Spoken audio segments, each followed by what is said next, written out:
Jemaat yang dikasihi Tuhan, baik yang ada di dalam gereja maupun yang berada di rumah masing-masing, marilah kita memasuki minggu ketiga Prapaskah ini.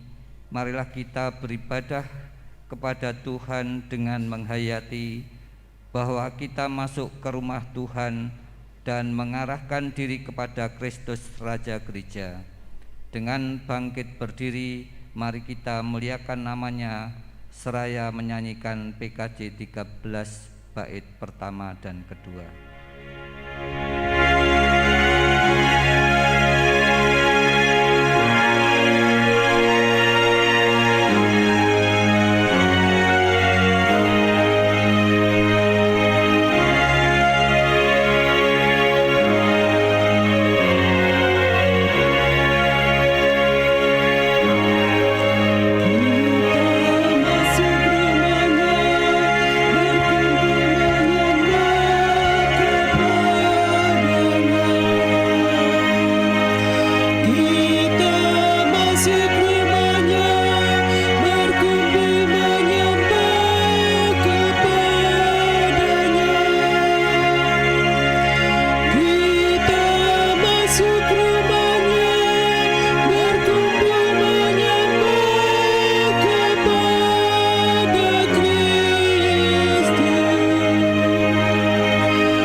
Dikasihi Tuhan, kebaktian Minggu Prapaskah yang ketiga ini kita selenggarakan karena pertolongan Tuhan pencipta semesta dan yang senantiasa memelihara kita.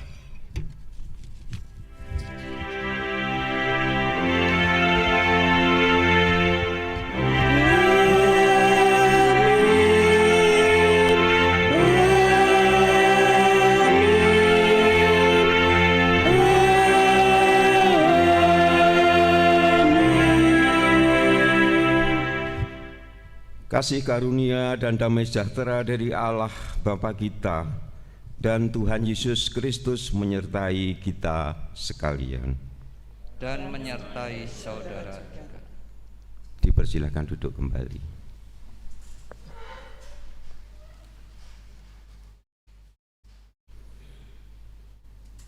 Cintaku pada rumahmu. Tema ini akan kita hayati bersama pada hari ini melalui kisah penyucian bait Allah yang dilakukan Yesus.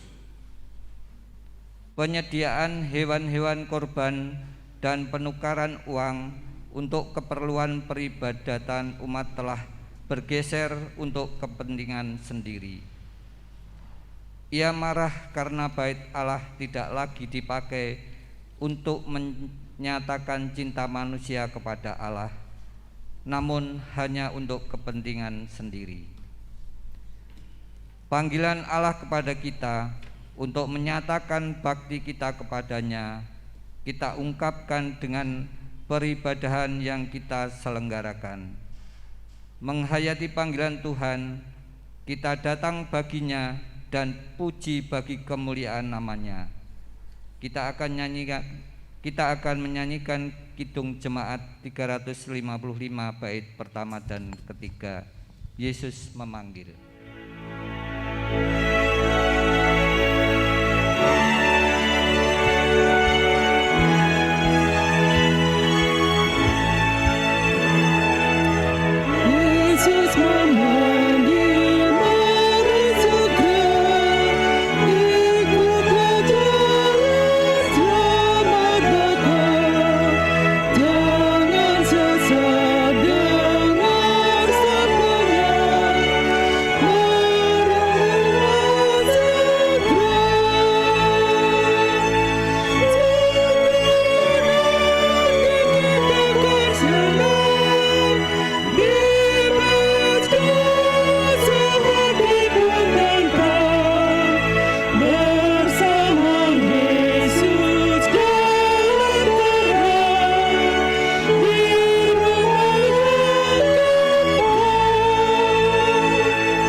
Pengakuan dosa.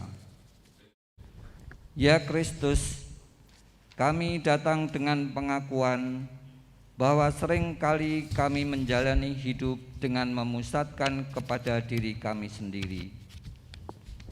Kami sering menutup mata atas cinta-Mu yang besar atas hidup kami. Kerap kali kami mengesampingkan keberadaan sesama kami dan mengejar hawa nafsu dan keserakahan kami. Ajar kami untuk kembali memusatkan hidup hanya kepada Kristus yang mampu memberi diri dan berbagi sebagai perwujudan cinta. Inilah pengakuan kami, dalam rahmat-Mu kami memohon pengampunan, belas kasih karunia, dan bersihkanlah ya Tuhan atas dosa kami. Amin. Jemaat, marilah kita menyanyikan NKB 203 bait pertama dan kedua. Adakah tempat baginya?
Kami undang Bapak Ibu untuk bangkit berdiri.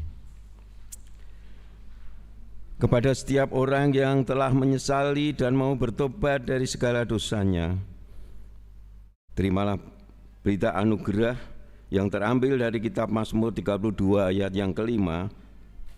Tuhan mengatakan di sana, dosaku kuberitakan kepadamu dan kesalahanku tidaklah kusembunyikan. Juga di dalam 1 Yohanes 1 ayat yang ke-9 dikatakan, jika kita mengaku dosa kita, maka Ia adalah setia dan adil, sehingga Ia akan mengampuni segala dosa kita dan menyucikan kita dari segala kejahatan. Demikianlah berita anugerah dari Tuhan. Umat dipersilahkan untuk saling berjabat tangan secara jauh, mengucapkan salam damai Kristus. Bapak Ibu yang dikasihi Tuhan, mari kita lanjutkan. Kita akan memuji Tuhan dari Kidung Jemaat 376. Kita akan menyanyikan bait yang pertama dan yang keempat, ikut Dikau saja Tuhan.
Mohon duduk kembali.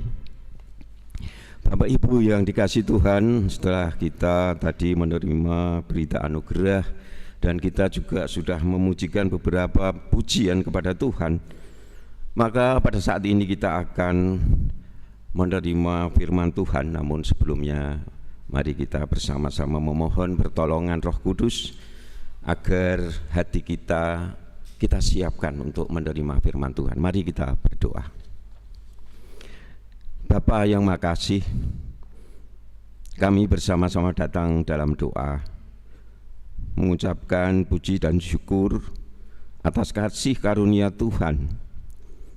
Di tengah ibadah ini kami memohon kiranya Roh Kudus menolong dan menerangi dalam hati kami. Saat ini kami ingin mendengarkan kebenaran sabda Tuhan sebagai dasar dalam kami merenungkan sabda-Mu pada ibadah pada pagi hari ini. Tuhan, pakailah hamba-Mu seturut dengan kehendak Tuhan, mampukan hamba-Mu untuk membaca dan menyampaikan akan kebenaran firman Tuhan. Memohon agar dalam terang Roh Kudus Tuhan menolong setiap kami yang mengikuti ibadah pada pagi hari ini, baik kami yang berada di gereja maupun kami yang beribadah dari rumah kami masing-masing melalui ibadah live streaming. Kami serahkan ibadah kami pada pagi hari ini di dalam penyertaan kasih Tuhan. Di dalam nama Tuhan Yesus Kristus bersama kami naikkan seru doa kami. Amin. Bapak Ibu yang dikasihi Tuhan, kita akan membaca Alkitab yang diambil dari kitab Yohanes. Bapak Ibu yang ngasto Alkitab, disilakan untuk membukanya. Dari kitab Yohanes 2 akan kita baca pada ayat 13 hingga yang ke-22. Yohanes 2 ayat 13 hingga ke-22 saya akan bacakan untuk kita semua. Yesus menyucikan bait Allah. Ketika hari Paskah, hari raya Paskah orang Yahudi sudah dekat, Yesus berangkat ke Yerusalem. Dalam bait suci didapatinya pedagang-pedagang lembu, kambing domba dan merpati, dan penukar-penukar uang duduk di situ. Ia membuat cambuk dari tali lalu mengusir mereka semua dari bait suci dengan semua kambing domba dan lembu mereka. Uang penukar-penukar dihamburkannya ke tanah dan meja-meja mereka dibalikkannya. Kepada pedagang-pedagang merpati ia berkata, "Ambil semuanya ini dari sini. Jangan kamu membuat rumah Bapakku menjadi tempat berjualan." Maka teringatlah murid-muridnya bahwa ada tertulis, "Cinta untuk rumahmu menghanguskan aku." Orang-orang Yahudi menantang Yesus, katanya, "Tanda apakah dapat engkau tunjukkan kepada kami bahwa engkau berhak bertindak demikian?" Jawab Yesus kepada mereka, "Rombak bait Allah ini, dan dalam 3 hari aku akan mendirikannya kembali." Lalu kata orang Yahudi kepadanya, 46 tahun orang mendirikan bait Allah ini dan engkau dapat membangunnya dalam 3 hari. Tetapi yang dimaksudkannya dengan bait Allah ialah tubuhnya sendiri. Kemudian sesudah ia bangkit dari antara orang mati, barulah teringat oleh murid-muridnya bahwa hal itu telah dikatakannya, dan mereka pun percayalah akan kitab suci dan akan perkataan yang telah diucapkan Yesus. Demikianlah Injil Yesus Kristus. Yang berbahagia ialah kita yang mendengar firman Tuhan dan yang memeliharanya. Hosiana.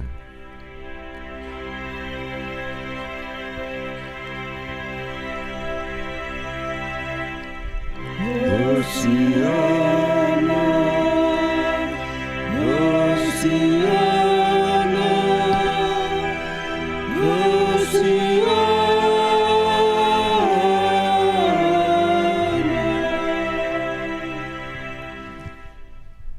Shalom Bapak Ibu. Kok agak lemah suaranya? Shalom Bapak Ibu.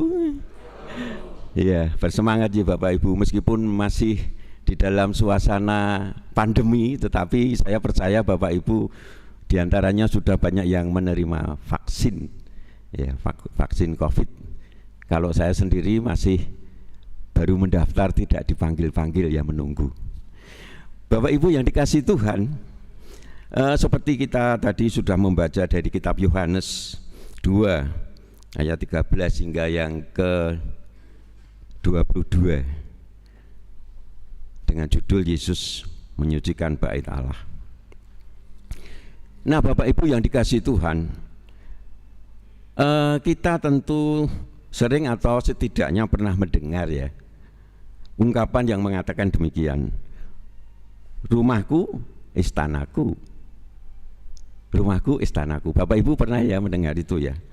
Ya tentu ungkapan tersebut dikatakan oleh seseorang bukan tanpa alasan ya. Ya karena orang itu mungkin akan mengatakan bagi dirinya sendiri demikian. Di dalam rumah miliknya, maka orang bisa berperilaku seolah-olah seperti seorang raja yang berkuasa, yang orang lain tidak berhak untuk mencampuri urusan pribadinya.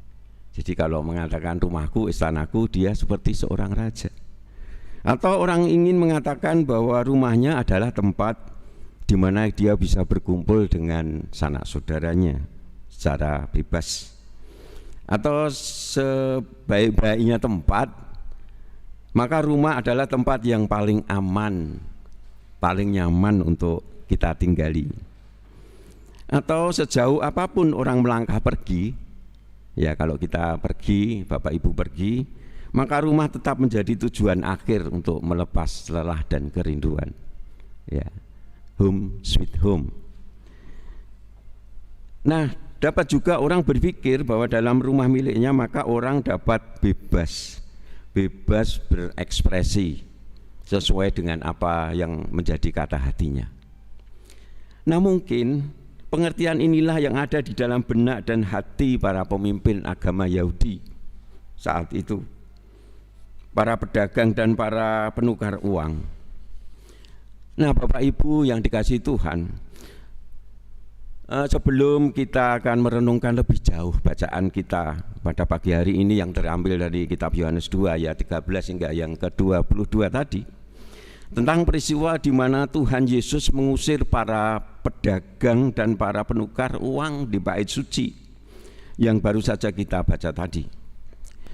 Maka ada baiknya terlebih dahulu kita akan mencoba memahami latar belakang atau sejarah dari kisah ini.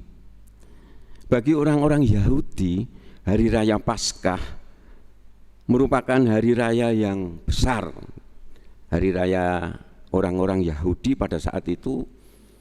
Kalau nggak keliru ada 10 ya, ada 10 hari raya yang selalu dirayakan.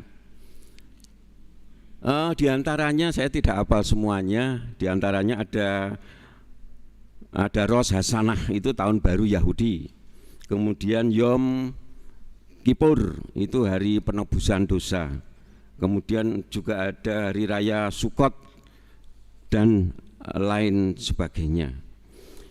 Nah Bapak Ibu yang dikasihi Tuhan, bagi orang-orang Yahudi hari raya Paskah merupakan hari yang besar yang dinanti-nantikan. Pada hari raya itu semua laki-laki, ya khususnya yang sudah dewasa, pada saat itu ukuran dewasanya adalah umur 13 tahun ke atas, hukumnya wajib untuk berziarah atau pergi ke bait suci di Yerusalem.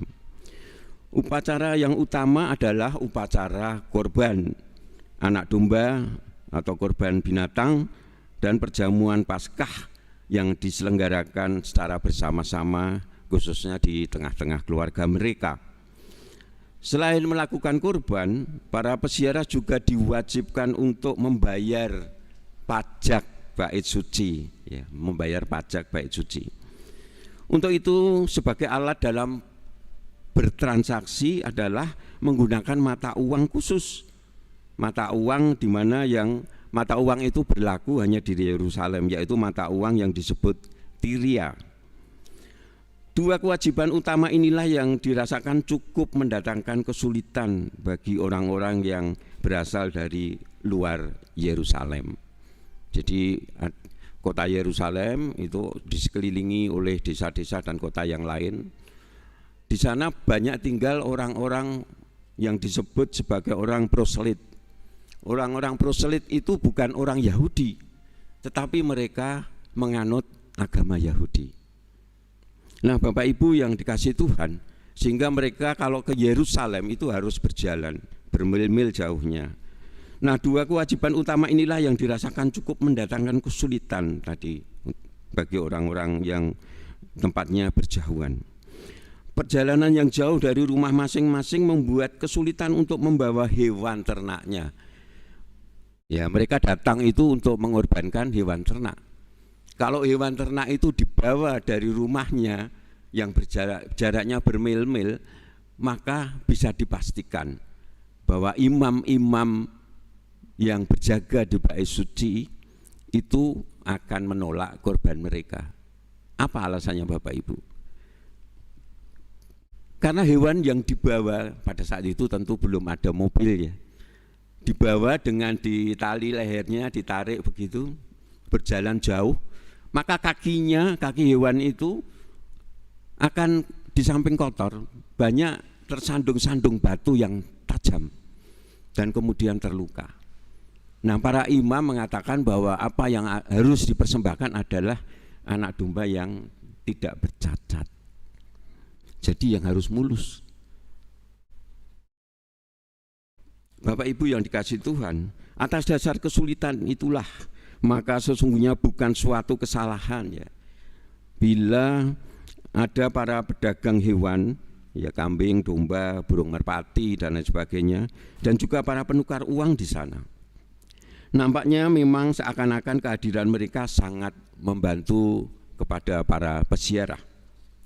Nah, pertanyaannya Bapak Ibu, kalau keberadaan mereka itu sungguh-sungguh dibutuhkan, diperlukan oleh para peziarah, lantas mengapa Tuhan Yesus harus marah dengan orang-orang yang berjualan hewan ternak itu, juga dengan para penukar uang? Kenapa Tuhan Yesus harus marah? Bapak Ibu yang dikasihi Tuhan, di tengah-tengah kesibukan orang yang berjualan hewan dan penukaran uang, ternyata Tuhan Yesus melihat ada ketidakjujuran, ada kecurangan, ada kejahatan dalam praktek yang berkedok ritual agama itu. Hal itu dapat kita pahami ungkapan Tuhan Yesus dalam Injil Sinoptik di dalam kitab Lukas ayat yang ke-19 pasal 19 ayat yang ke-46 sana dikatakan, kepada mereka ada tertulis, rumahku adalah rumah doa, tetapi kamu menjadikannya sarang penyamun. Nah, Bapak Ibu yang dikasihi Tuhan, di bait Allah yang mestinya menjadi rumah doa, ternyata dipenuhi dengan praktek bisnis untuk meraup keuntungan dengan berkedok kegiatan agama. Kisah ini diceritakan oleh Injil Yohanes pada awal karya Tuhan Yesus. Ya, berbeda dengan Injil sinoptik lainnya, yaitu Injil Matius dan Lukas, yang meletakkan kisah ini di akhir karya Tuhan Yesus. Di sisi lain, penginjil Yohanes juga mengulas dengan tegas, dengan lugas tentang praktek ibadah yang dikotori dengan jual beli hewan korban. Gambaran tentang kemarahan Tuhan Yesus lebih jelas kita cermati di dalam ayat yang ke-15.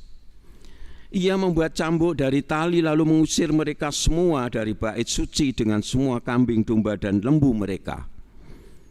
Uang penukar-penukar dihamburkannya ke tanah dan meja-meja mereka dibalikkannya. Kepada para pedagang merpati di ayat 16, di ayat yang 16, di sana dikatakan Tuhan Yesus berkata, ambil semuanya ini dari sini, jangan kamu buat rumah Bapakku menjadi tempat berjualan. Nah, mereka memang berjualan untuk mencari keuntungan. Bapak Ibu yang dikasihi Tuhan, nah sekali lagi mengapa Tuhan Yesus begitu marah ada alasan yang sangat mendasar yang dapat kita temukan di dalam ayat yang ke-17. Di dalam ayat itu disebutkan demikian, cinta untuk rumahku menghanguskan aku. Jelas sekali di sini Tuhan Yesus tidak menyatakan betapa ia sangat mencintai akan Bapaknya. Di sini letak perbedaannya, bahwa para pemuka agamawi Yahudi dan para pedagang dan penukar-penukar uang yang kelihatannya seolah-olah sangat sibuk membantu para peziarah di bait suci, melayani para jemaat, tetapi di balik semuanya itu mereka tidak melakukan kasih kepada Allah dan kasih kepada sesama. Bapak Ibu yang dikasihi Tuhan, kemarahan tidak selalu harus ditafsirkan sebagai wujud hilangnya belas kasihan Tuhan. Jika kemarahan dilakukan oleh seorang yang memang memiliki sifat atau temperamen yang tinggi, atau orang yang suka emosional, ya mungkin kita mudah untuk memakluminya. Tetapi bagaimana dengan Tuhan Yesus yang adalah penyabar, Tuhan Yesus yang lemah lembut, Tuhan Yesus yang penuh kasih, Tuhan Yesus yang pengampun? Tentu kemarahannya memiliki alasan yang sangat mendasar, sehingga dengan kacamata pandang seperti itu kiranya kita bisa melihat, kita bisa menilai dan mengetahui dari arti kemarahan Tuhan Yesus.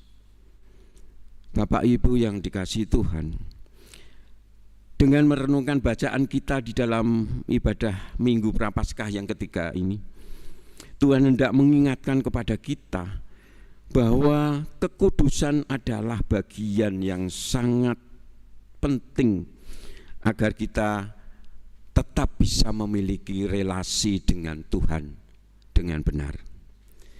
Hidup dalam kekudusan dan tidak bercacat sungguhnya adalah kehendak Tuhan bagi setiap orang percaya. Sebab Tuhan pada hakikatnya menciptakan manusia itu dari sejak dulu adalah segambar dengan Tuhan.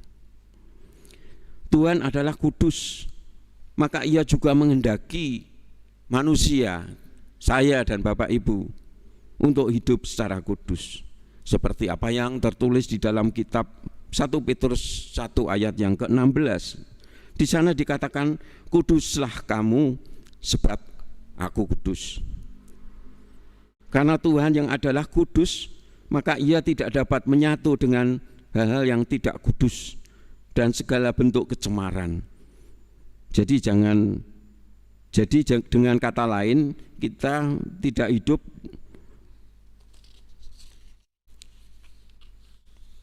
jadi dengan kata lain kita tidak hidup di dalam kekudusan, maka kita pun tidak dapat melakukan relasi dengan benar dengan Allah. Bapak Ibu yang dikasihi Tuhan, firman Tuhan mengajarkan kita bahwa tubuh kita ini sebenarnya adalah bait Allah sendiri. Sebagaimana difirmankan di dalam kitab 1 Korintus 6 ayatnya yang ke-19. Di sana dikatakan, atau tidak tahukah kamu bahwa tubuhmu adalah bait Roh Kudus yang diam di dalam kamu, Roh Kudus yang kamu peroleh dari Allah, dan kamu bukan milik kamu sendiri.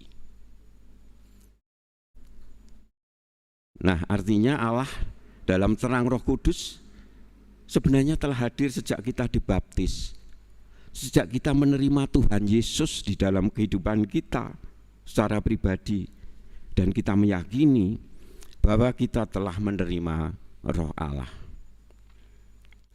yang senantiasa menolong kita di dalam kehidupan kita. Tuhan dalam Kristus Yesus menunjukkan betapa berharganya hidup kita yang telah ditebus, diselamatkan, bukan dengan emas atau perak, tetapi dengan darah Kristus yang tak ternilai, bak anak domba yang tidak bercacat. Nah, pertanyaannya, akankah kita harus mengeraskan hati kita di dalam hidup kita, di dalam kesia-siaan karena kita kurang sungguh-sungguh mengasihi Allah dan sesama dengan menjaga kekudusan kehidupan kita.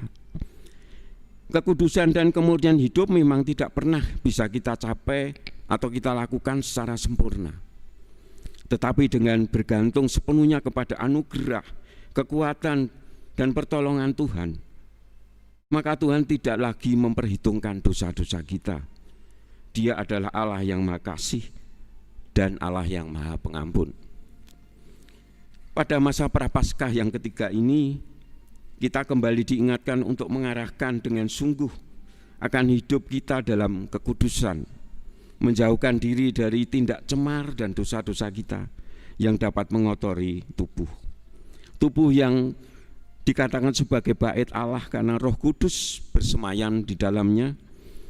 Nah, tema cintaku pada rumahmu menyadarkan kita bahwa kita harus dengan sekuat tenaga, dengan berupaya dengan sungguh-sungguh menjaga diri dari segala kecemaran dan dosa-dosa kita.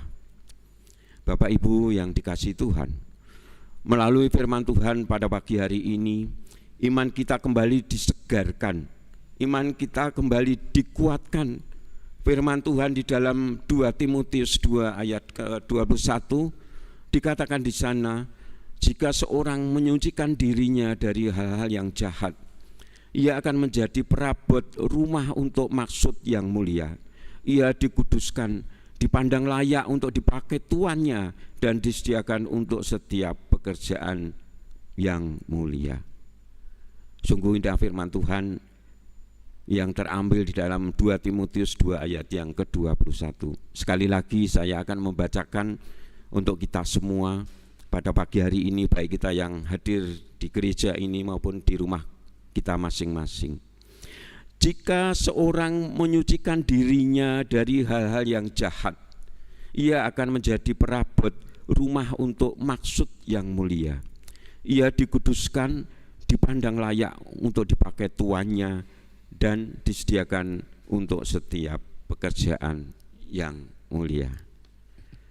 Nah, kiranya Tuhan Yesus menolong dan memberkati kita, sehingga kita bisa menjalani hidup kudus seturut dengan kehendak Tuhan. Tuhan memberkati kita. Amin. Mari kita masuk di dalam saat teduh.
Jemaat yang terkasih di dalam Tuhan, kami undang untuk bangkit berdiri.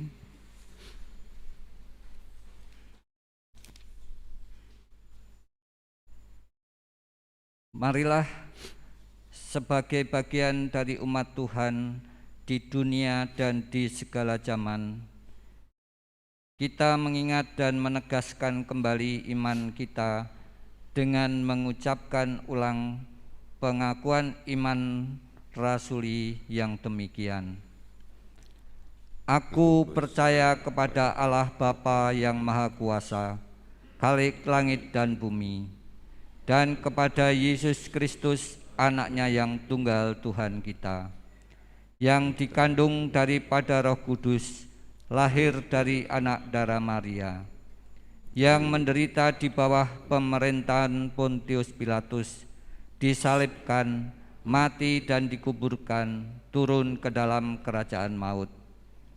Pada hari yang ketiga bangkit pula dari antara orang mati, naik ke surga, duduk di sebelah kanan Allah Bapa yang Maha Kuasa, dan akan datang dari sana untuk menghakimi orang yang hidup dan mati. Aku percaya kepada Roh Kudus, gereja yang kudus dan am, persekutuan Roh Kudus, pengampunan dosa, kebangkitan daging, dan hidup yang kekal.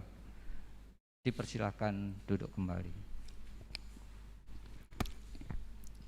Bapak Ibu yang dikasihi Tuhan, mari kita kembali menyatukan hati kita. Kita akan berdoa syafaat.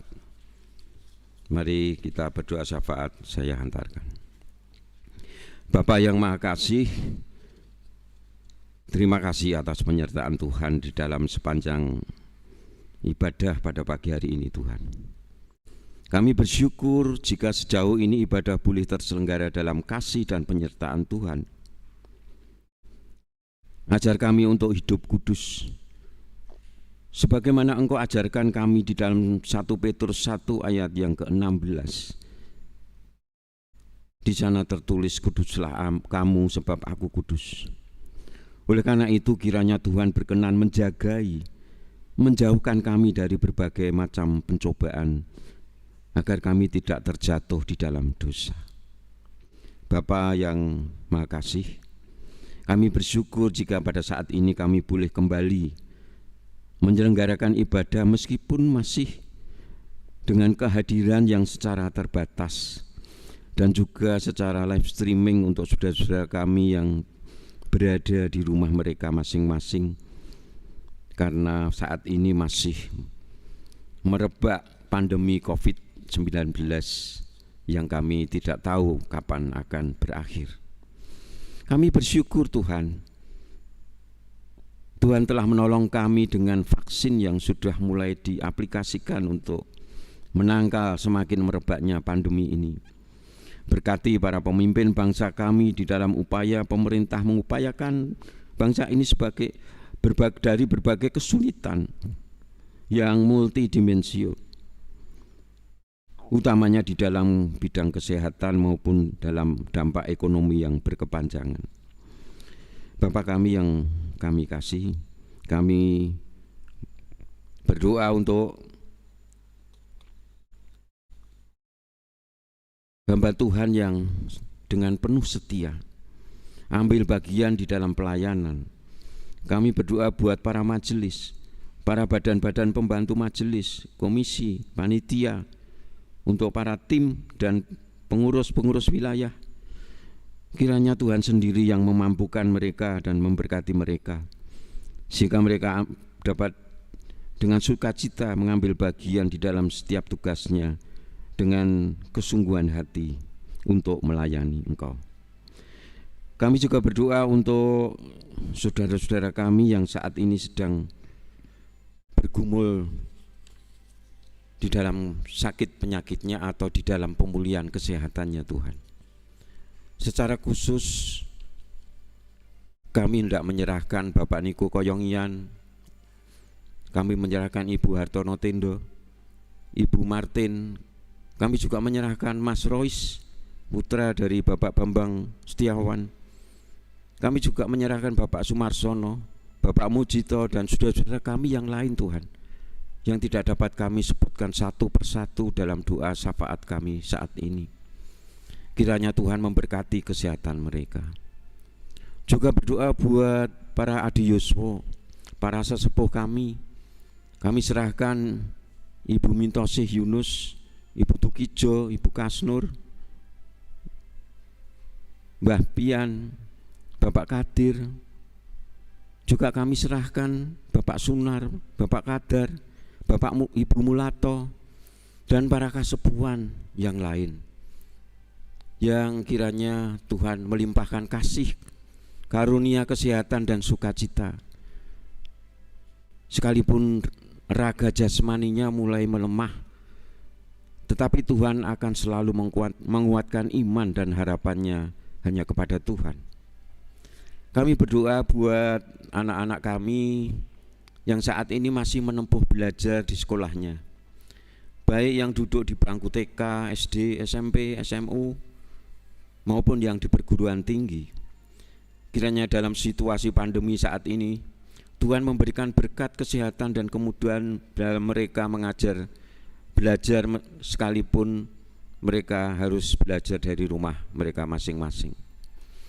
Berkati juga para orang tua yang mendampingi dan mendukung sekolah mereka, sehingga mereka dapat belajar dengan tenang, dengan penuh semangat dan untuk menggapai masa depan dan cita-citanya.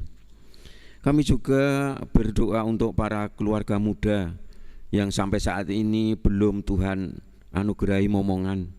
Kiranya Tuhan terus berikan kesabaran dan ketekunan iman untuk tidak putus-putusnya berdoa, berserah dan berpengharapan hanya kepada Tuhan. Tuhan, kami berdoa untuk anak-anak kami yang sudah lulus dalam studi atau sekolahnya dan saat ini merindukan pekerjaan. Kiranya juga Tuhan berikan kemudahan untuk mendapatkan pekerjaan mereka sesuai dengan harapan dan cita-citanya. Berdoa buat anak-anak kami yang sudah merindukan untuk mendapatkan pasangan hidup. Kiranya Tuhan menyediakan jodoh yang terbaik sesuai dengan kehendak Tuhan. Bapa kami yang di surga, kami berdoa buat jemaat Tuhan di GKJ Ngesrep ini khususnya, baik yang saat ini hadir di dalam ibadah di gereja maupun di rumah masing-masing.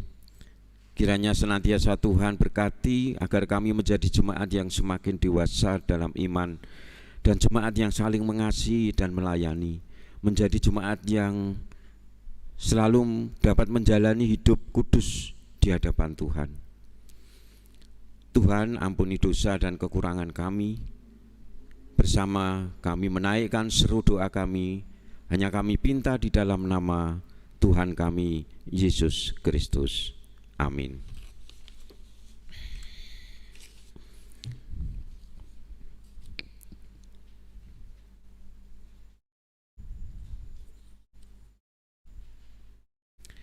Bapak Ibu yang dikasihi Tuhan, setelah kita diberkati dengan firman Tuhan, maka saya mengajak kita semua, Bapak Ibu dan saya, untuk mengucap syukur kepada Tuhan atas berkat yang sudah Tuhan limpahkan di dalam kehidupan kita masing-masing.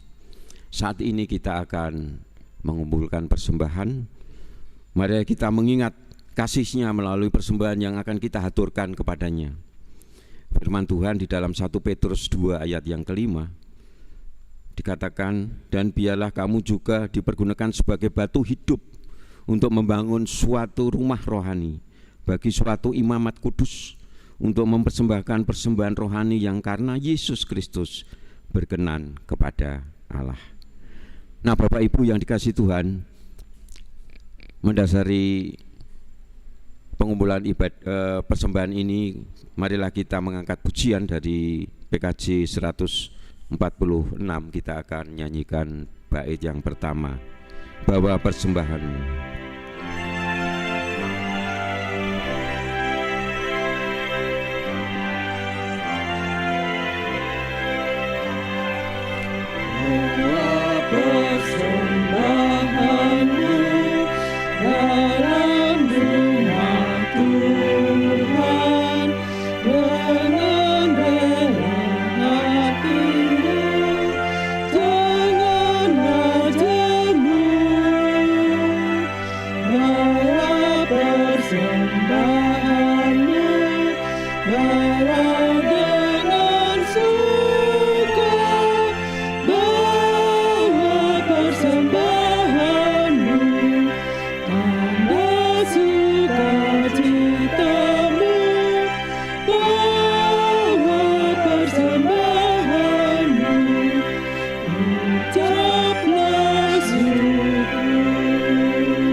Jemaat yang terkasih di dalam Tuhan, marilah kita menaikkan doa Bapa kami.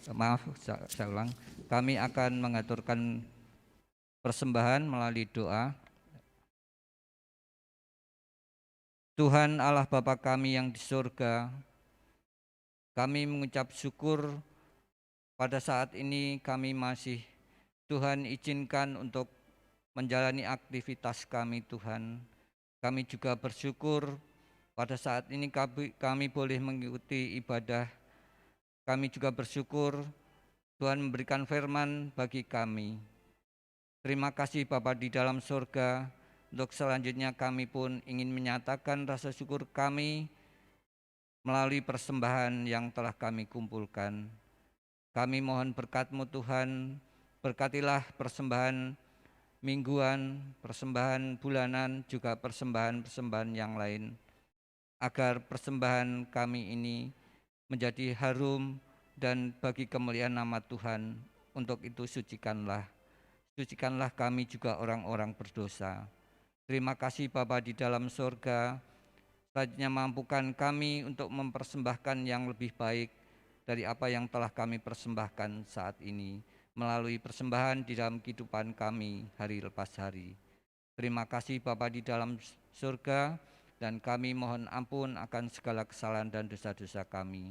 Di dalam nama Tuhan Yesus yang menjadi Tuhan dan Juru Selamat kami berdoa dan mengucap syukur. Amin. Jemaat yang dikasih Tuhan, kita akan melantunkan pujian doa Bapa kami.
Terkasih, dengan masih tetap berdiri, marilah kita akan angkat pujian dari Kidung Jemaat 344, bait yang pertama dan yang keempat. Ingat akan nama Yesus, supaya kita selalu mengingat nama Yesus dan bisa hidup dalam kekudusan. Mari kita dengan semangat menyanyikan Kidung Jemaat 344, bait pertama dan yang keempat. Ingat akan nama Yesus.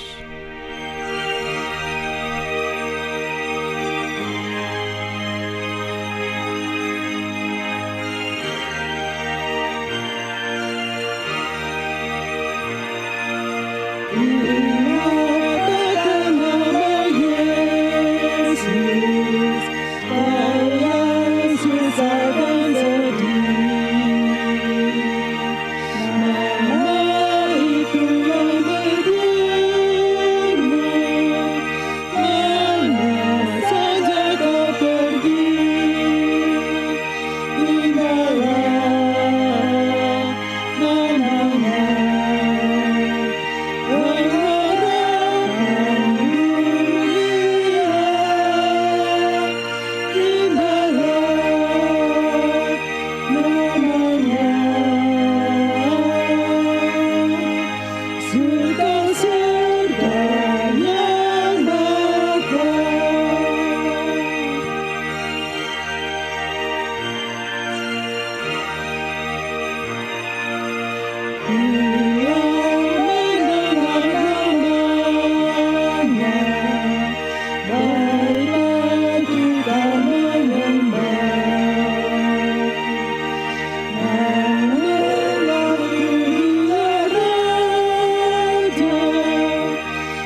Saudaraku, rayakanlah setiap perjumpaan dengan Kristus dalam kehidupan saudara. Kini arahkan hatimu kepada Tuhan. Jadilah saksi Kristus dengan berlakukan kasih di tengah-tengah dunia. Terpujilah Tuhan sumber kehidupan. Terimalah berkat Tuhan. Undur dan kembalilah ke tempat kita masing-masing dengan tetap mengingat dan percaya bahwa Tuhan Yesus Kristus dalam kuasa Roh Kudus akan menguatkan dan memimpin kita. Kita arahkan hati kita dan terimalah berkat-Nya. Tuhan memberkati kita dan melindungi kita. Tuhan menyinari kita dengan wajah-Nya dan memberi kita kasih karunia. Tuhan menghadapkan wajah-Nya kepada kita dan memberi kita damai sejahtera. Amin.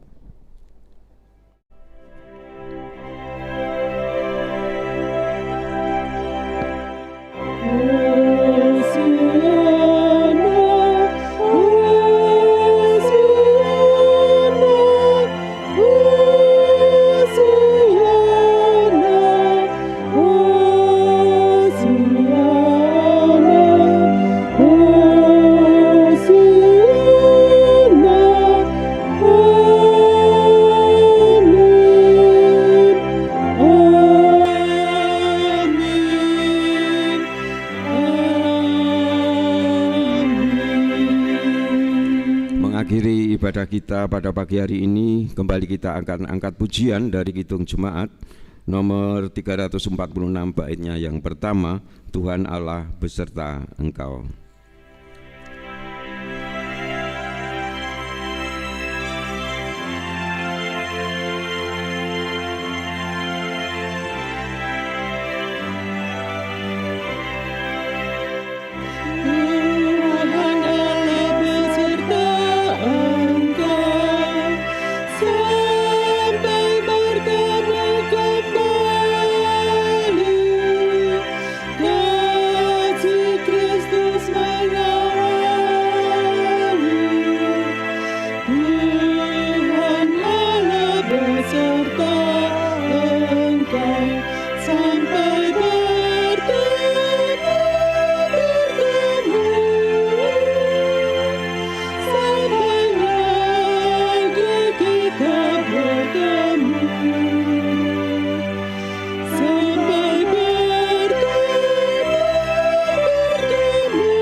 Selamat berhari Minggu, Tuhan Yesus memberkati.